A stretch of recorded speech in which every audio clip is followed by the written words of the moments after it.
출애굽기는 요즘 말로 풀었으면 이집트 탈출기입니다. 헬라 말로 엑소도스라고 하는 말이 구약 성경을 흩어진 그 유대인들을 위해서 제작한 70인역의 그러니까 신약 성서와 다른 헬라어죠. 고대 헬라어인데 그 언어로 엑소도스라고 해서 그 말에서 유래해서 지금까지 출애굽기 이렇게 이제 타이틀이 붙었지만 원래 그 히브리어 성경예로 말하면 그리고 이름은 이러하니라 이런 뜻입니다. 그래서 그 원래 그 구약 성경 히브리어 구약 성경의 타이틀은 세모트로예요. 세모트 이름들이란 뜻입니다. 이름들 어떤 이름들이냐면 약자죠. 출애굽기 1장 1절에 거기 그리고 이집트로 데려간 아들들의 이름은 이러하니라 첫 문장을 쭉 하고 그걸 압축해서 이름들 그래서 그걸 갖다 그냥 책 제목으로 붙여버렸습니다. 그래서 원래 제목은 이름들 그런데 이제 70인역부터 이집트 탈출 엑소도스라고 하는 말이 붙었고 영어에까지 유래가 됐습니다. 출애굽기는 꽤 긴 성경입니다. 창세기보다 길지는 않죠. 창세기는 50장까지 있었습니다. 그 가운데 마지막 37장에서 50장, 무려 16장에 걸쳐서 요셉의 스토리가 기록되어 있습니다. 출애굽기는 약 40장입니다. 전부. 1장부터 19장까지 그리고 20장부터 40장까지 내용이 둘로 나눠 있습니다. 출애굽기 내용은 두 가지죠. 여러분 잘 아시는 대로 창세기에서 이스라엘 사람들이 가나안을 떠납니다. 원래 떠나면 안 되는 거였죠. 그래서 조상 이삭은 한 번도 그 브엘세바 저희가 자라난 그곳을 떠나본 적이 없습니다. 선보로도 안 갔거든요. 신부가 왔죠. 종을 보내서 종이 신부를 데려왔지 고향을 안 떠났습니다. 그런데 야곱은 고향을 떠났었습니다. 아버지 형을 속이고 떠났다가 혼났죠. 20년 동안. 그래서 고향을 떠나면 안 되는구나. 약속의 땅을 떠나면 안 되는구나. 스타디가 되어 있습니다. 그런데 그 야곱이 그런 스타디가 되었음에도 불구하고 70명의 가족을 데리고 요셉으로 온 것은 하나님의 구원의 섭리가 있었던 걸 믿었기 때문에 일종의 믿음입니다. 믿음의 결단이죠. 그리고 요셉은 그 하나님을 대신해서 이스라엘 백성을 양육하는 역할을 맡게 됩니다. 그리고 이제 세월이 많이 지났습니다. 많이 지났는데 요셉을 알지 못하는 이집트 왕의 시대에 되니까 이집트 왕은 유대인들을 경계하는 것입니다. 그래서 결국은 이제 이 요셉 때에 고센 땅에 목축하기 좋은 땅에 우리 목축하는 사람들입니다. 이렇게 바로 왕 앞에 얘기를 하고 이집트 사람들도 목축업을 천하게 여기니까 목축을 하지 않았습니다. 그 사람들은 농사를 귀하게 여겼죠. 나일강이 있으니까. 그래서 그 사람들과 섞이지 않고 아주 초원이 비옥한 목초가 비옥한 그 땅에서 수백만의 그 민족으로 성장을 합니다. 근데 이 사람들이 다시 약속의 땅으로 돌아와야 됩니다. 그래서 어떻게 이제 노예 생활을 청산했는가 하는 내용이 창세기 1장부터 19장까지 내용입니다. 그리고 이제 20장부터 40장까지는 탈출을 했지만은 이 어마어마한 사람들이 이집트 땅에서 세속주의, 혼합주의로 살다가 어떻게 해서 그 많은 사람들이 다시 하나님의 백성으로서의 믿음과 의식과 말하자면 정체성을 획득하게 되었는가 그 이야기를 20장부터 40장까지 되어 있습니다. 그러니까 어떻게 노예 생활을 청산했느냐? 1장부터 19장 그리고 20장부터 40장까지는 어떻게 그분의 백성이 되었는가 이런 내용인데요. 이 출애굽기를 보면 가장 극적인 사건이 홍해를 건너잖아요. 홍해라고 하는 그 홍해, 레드 시죠. 바다입니다. 바다. 이 홍해의 길이가 2000km나 됩니다. 결코 짧은 거리가 아닙니다. 넓이만 해도 200에서 250km 폭이요. 바닷물의 깊이가 평균 깊이가 490m입니다. 가장 얕은 곳도 185m입니다. 이런 어마어마한 바다를 백성들, 장정만 60만이니까 아이들까지 200만. 그래서 현대적으로 생각하는 사람들은 많은 여기에 대해서 질문을 제기를 한 바 있습니다. 200만 명이 사막으로 들어갑니다. 들어갔는데 사막에서 40년 살았지 않습니까? 학자들 얘기로는 사람들이 살아남으려면 1분에 3톤의 물이 필요하다. 그러니까 사막에서 어떻게 그 많은 물을 조달했느냐, 이제 이런 질문을 제기를 합니다. 또 하나는 40년 동안 200만 명이 계속 돌고 했다면 최소한 한 100만 명 이상의 그 사람들의 무덤인 해골이 발견돼야 되는데 그게 자주 발견되지 않는다. 이제 이런 것들에 대한 것이지만, 뭐 창조주 하나님이, 우주를 창조하신 하나님이 그까짓 거 하시려고 했을 때 뭐 큰 문제가 있었겠습니까?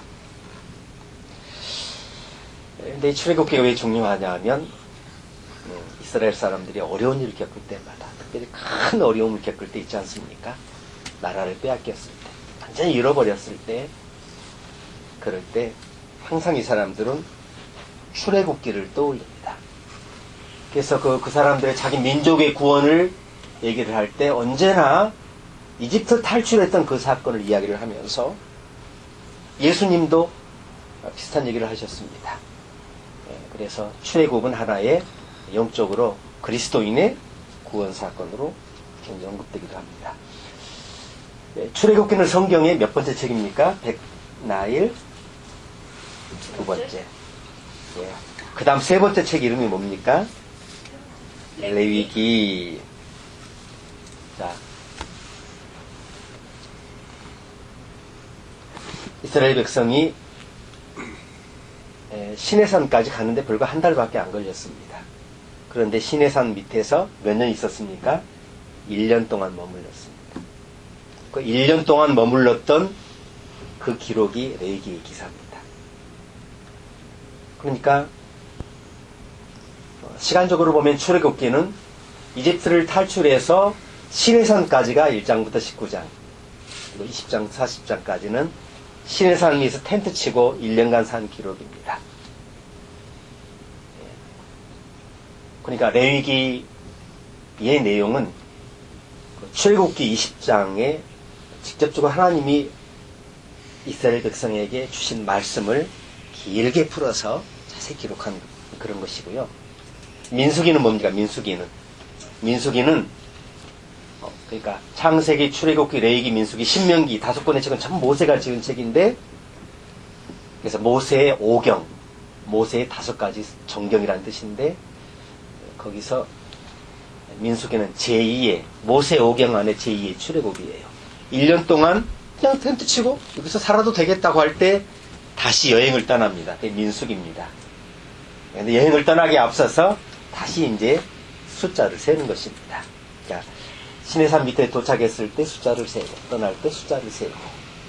왜냐하면 이동할 때마다 주변의 민족들이 괴롭히니까 전투를 해야 돼요. 그래서 전쟁을 할 수 있는 남자의 수를 가리는 것입니다. 그렇게 해서 그래서 숫자를 헤아렸다 해서 민수기 이런 것이 있습니다.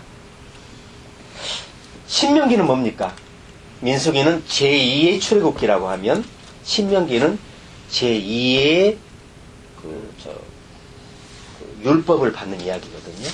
그래서 신명기인데, 그래서 아닌 게 아니라 출애굽기와 레위기는 그 율법은 같은 내용인데, 신명기의 내용은 출애굽기, 레위기에 없는 내용이 많이 나와요. 이게 어떻게 된 거냐? 하나님이 동시에 딴 말씀을 주셨느냐? 그게 아니고요. 출애굽기 레위기의 내용은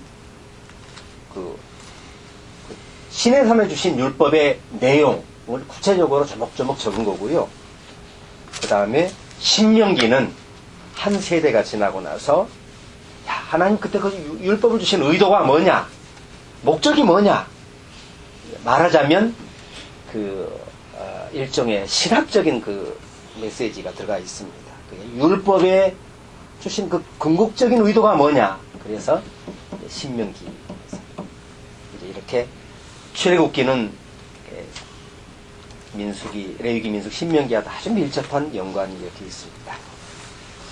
처음 하다 보니까 어려운 얘기들이 많이 나오네요. 출애굽기에는 출애굽기는 일단 구약에서 기적이 제일 많이 나오는 책입니다.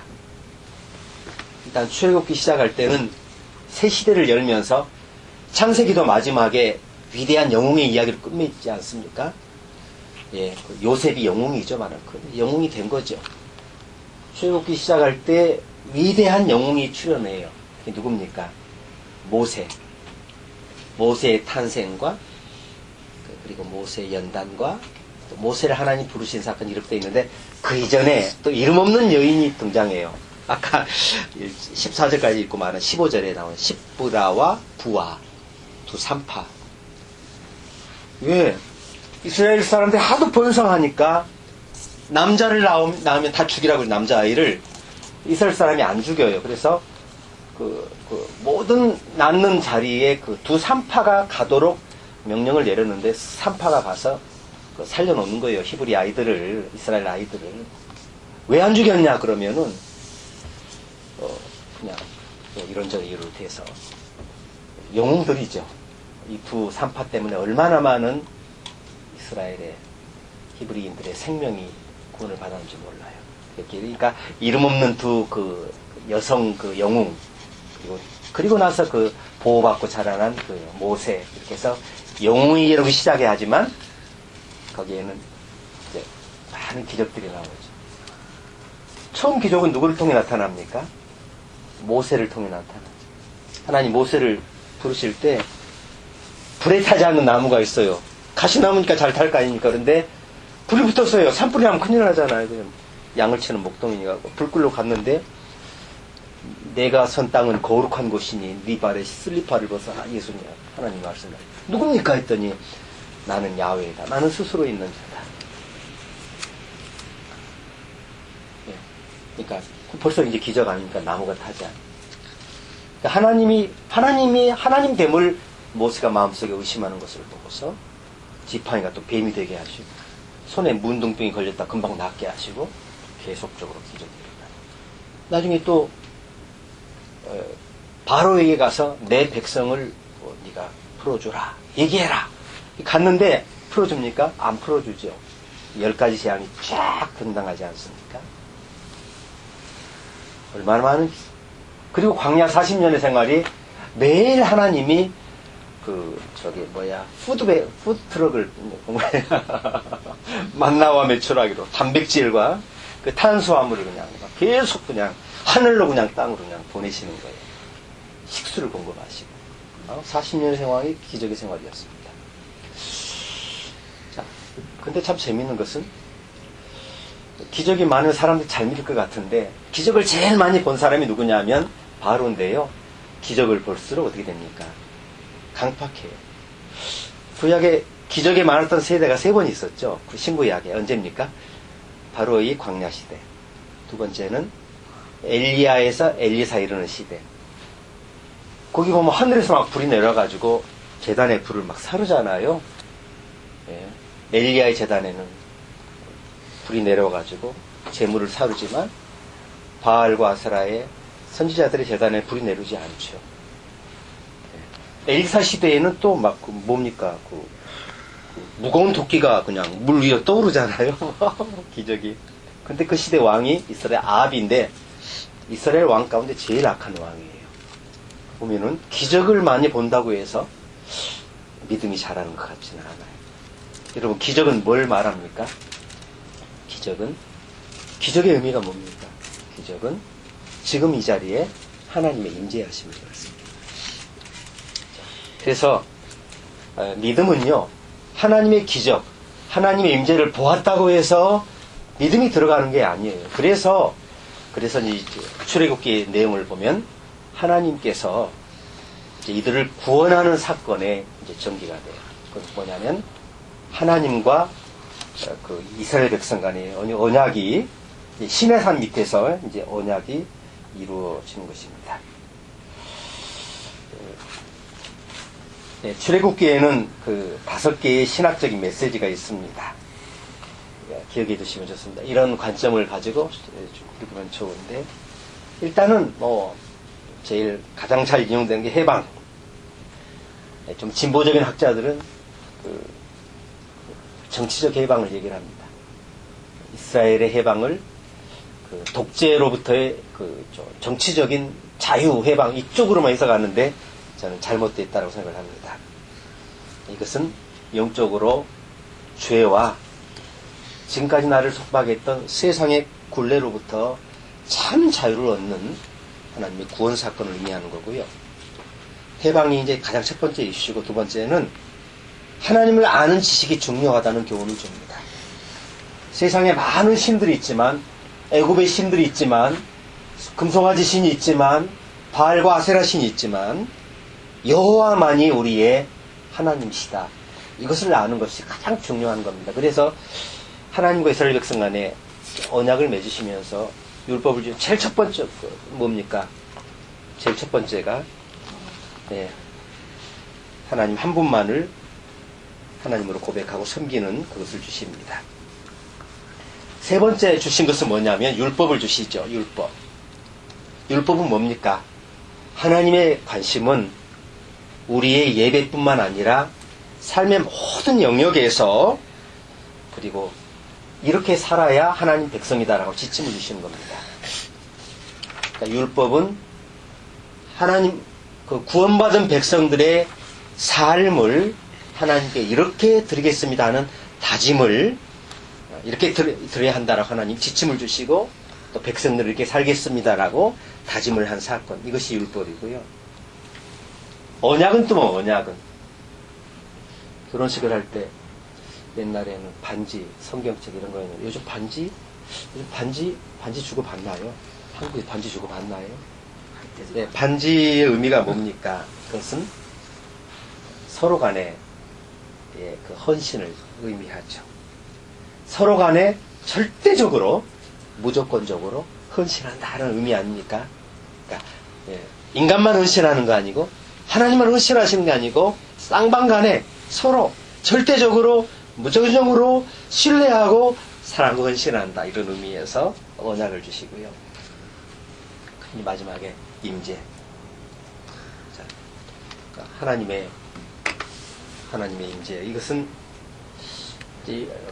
이스라엘이 어떻게 거룩하신 창조주 하나님의 임재를 보장받을 수 있느냐. 하나님이 임재하셔야 죄와 사망과 전염병과 모든 적군으로부터 구원받는데, 식량으로부터, 일용할 양식으로부터 어떻게 이 하나님을 우리가 붙들을 수 있느냐. 그래서 하나님이 임재가 항상 상시적으로 이루어지도록 제도와 구조를 만든 겁니다. 그래서 이제 5가지 메시지가 있다고 그랬습니다. 해방, 하나님을 아는 지식, 율법, 그리고 언약, 그리고 하나님의 임재. 자, 그래서 이제 전체적으로 보면 이스라엘이 애굽에서 큰 민족으로 번성한 것은 이런 메시지입니다. 요셉의 정치력이 아니었습니다. 그것은 하나님이 아브라함 때로부터 주신 그 언약이, 야곱이 집을 떠났지만, 장자의 축복권을 사모하고 아버지를 속이고 집을 떠났지만 베델에서 다시 받잖아요. 아브라함에게 주던 약속을 상기시켜 주시잖아요. 바로 그 언약이 요셉을 통해 성취가 된 겁니다. 그래서 야곱은 믿음으로 자기 후손 70명을 데리고 과감하게 애굽으로 들어오고요. 요셉은 그 믿음으로 자기 아버지를 대신해서 자기 백성을 이제 돌보게 됩니다. 그래서 이제 1장 전체적으로 보면은 시작할 때 살인 사건이 주제입니다. 살인 사건, 유아 살인 사건. 마태복음 그 2장에 나오는 유아 살해 사건과 유사합니다. 남자아이는 다 죽여라. 요셉을 알지 못하는 임금이 이제 올 때는 70명이었는데 겁없이 부흥이 돼버렸어요. 겁없이 숫자가 인구가 점점 불어나요. 그러니까 이건 뭘 의미하냐면은 요셉의 정치력이 이 땅의 정치가 사람을 저절로 부흥시킨 것이 아니라 하나님이 친히 애굽 땅에서 자기 백성을 돌보셨다 하는 그런 메시지가 있는 겁니다.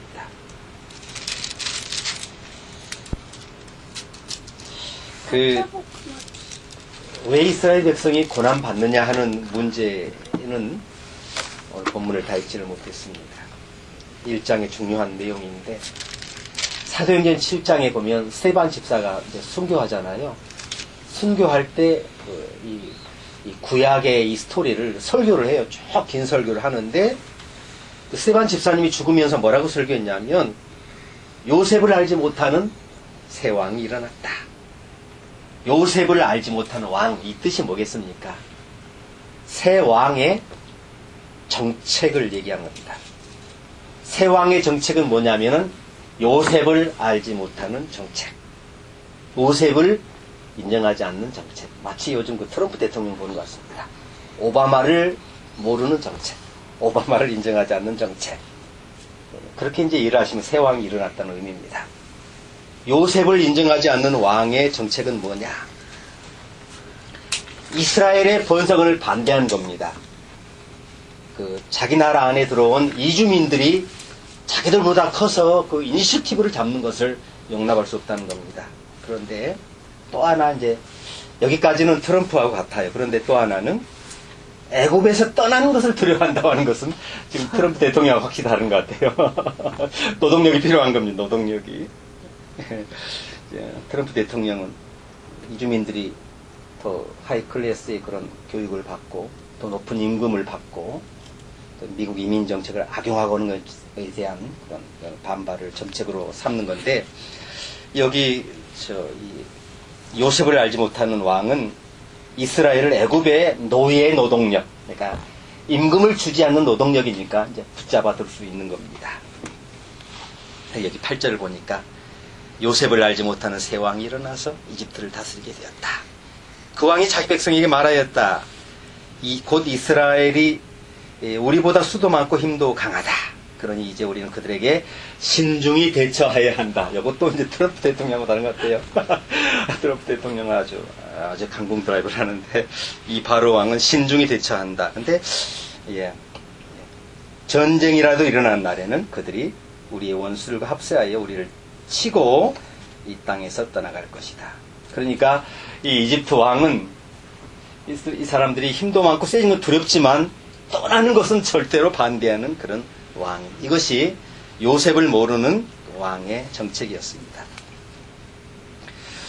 그래서 이제 과거에 지금 미국 사람들이 오바마를 많이 그리워하고